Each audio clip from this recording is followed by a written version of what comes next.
सबसे पुरानी पार्टी को एक महीने में 3 बड़े झटके महाराष्ट्र में लगे हैं। मिलिंद देवरा बाबा सिद्दीकी के बाद वरिष्ठ नेता अशोक चौहान ने कांग्रेस से किनारा कर लिया है।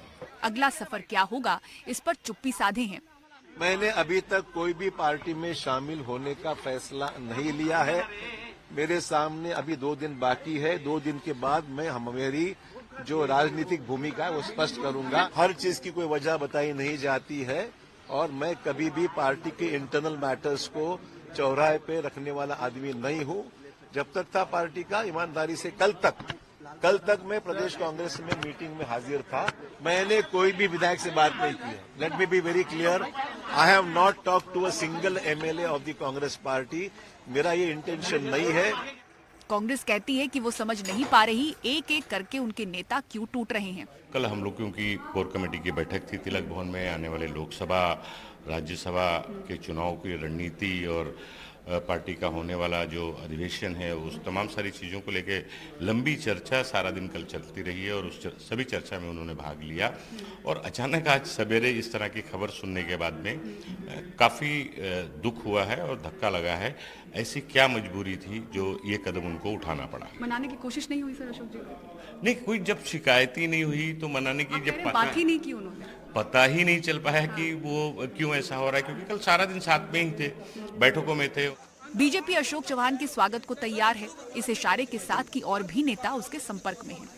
प्रधानमंत्री मोदी जी के नेतृत्व में जिस प्रकार से भारत लगातार प्रगति कर रहा है, इसको देखते हुए कई नेताओं को ये लगता है कि हमने देश की मुख्य धारा में काम करना चाहिए, जनता के लिए काम करना चाहिए। इसलिए कई लोग हमारे संपर्क में हैं। अब कौन कौन हमारे संपर्क में है इसका खुलासा धीरे धीरे आपको होगा। तो मेरा आपको इतना ही कहना है, आगे आगे देखिए होता है क्या। उद्धव ठाकरे इसे बीजेपी की चाल बताते हुए पूछते हैं, क्या अब की बार 400 पार बोलने वाले पार्टियां तोड़कर इस आंकड़े तक पहुंचेंगे? अब की बार एवढे पार, अब की बार तेवढे पार, एवढे असतील पार। बीजेपी हमेशा कहती है कि अब की बार 400 पार। 400 पार क्या ऐसे जाना है सबको तोड़कर? उन्हें खुद पे कॉन्फिडेंस नहीं है, इसलिए ये चाल चल रहे हैं। अशोक चव्हाण घेतायत, अजितदादाला घेतायत, मिंदेला घेतलं।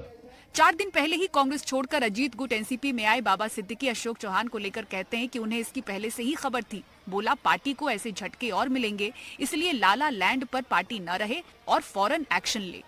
जब टीवी में चला था कि मैं जा रहा हूं तो अशोक चौहान जी ने मुझे फोन किया था, तो मैंने उनको कहा था कि आप रास्ते में मुझे मिलने वाले हो, तो आप मुझे क्यों फ़ोन कर रहे हो? क्योंकि मुझे पता था कि किस किस की क्या पीड़ा है। तो इनफैक्ट ये तो होना था, अभी तो और भी लोग जाएंगे। मैंने मेरे सभा में भी कहा था कि जब सुनवाई नहीं होती है और जो we don't see the writing on the wall and we live in la la's land, के live in illusions, so this things happen and it's unfortunate कि इतने लोग, अभी तो आगे भी बहुत फेरिश है। दरअसल इस तोड़फोड़ में सभी को बीजेपी का समीकरण भी याद आ रहा है। एनडीए महाराष्ट्र की 48 सीटों में 45 प्लस का नारा दे चुका है। बीजेपी के एक सर्वे में 6 से 8 सीटें खतरे में बताई जा रही हैं। इनमें बारामती, दक्षिण मुंबई, दक्षिण मध्य मुंबई, नांदेड़, लातूर, धाराशिव और सोलापुर जैसी सीटें शामिल हैं। अशोक चौहान नांदेड़ से हैं। 2014 की मोदी लहर में भी जीते थे। हालांकि 2019 में प्रकाश अम्बेडकर की बहुजन अघाड़ी ने उनका खेल खराब कर दिया था। अब अगर अशोक चौहान बीजेपी का दामन थामते हैं तो नांदेड़ में बीजेपी के लिए मुकाबला आसान होगा। अशोक चौहान को राजनीतिक विरासत उनके पिता शंकर राव चौहान से मिली, जो महाराष्ट्र में 2 बार मुख्यमंत्री रहे। उनके बदौलत ही मराठवाड़ा में कांग्रेस मजबूत हुई। अब अशोक चौहान के इस्तीफे के बाद सवाल यही उठ रहे हैं कि इस क्षेत्र में पार्टी अब क्या करेगी। बहरहाल ताज़ा झटके के दर्द से ज्यादा कांग्रेस के लिए अब चिंता ये बढ़ी है कि उनके साख से और कितने पत्ते टूटेंगे। इन्हें रोकने के लिए क्या उपाय हो रहे हैं, इसका ठोस जवाब खुद पार्टी के पास भी नहीं। पूर्व मुख्यमंत्री अशोक चौहान महाराष्ट्र में कांग्रेस का ऐसा चेहरा माने जाते हैं जो हर मुश्किल में पार्टी के साथ खड़े रहे हैं। आदर्श घोटाले का दाग लगा, सीएम की कुर्सी गई, फिर बाउंस बैक किया। अब उनके इस्तीफे की खबर के बाद नांदेड़ शांत है।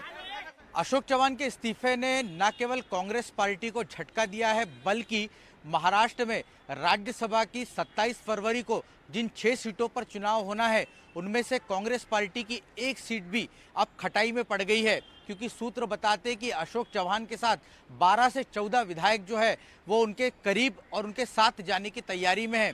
ऐसे में कांग्रेस की छठी सीट का क्या होगा, इस और भी सभी की निगाहें टिकी हुई है। मुंबई से कैमरा पर्सन अमित पवार के साथ रौनक कुकड़े, एनडीटीवी इंडिया के लिए।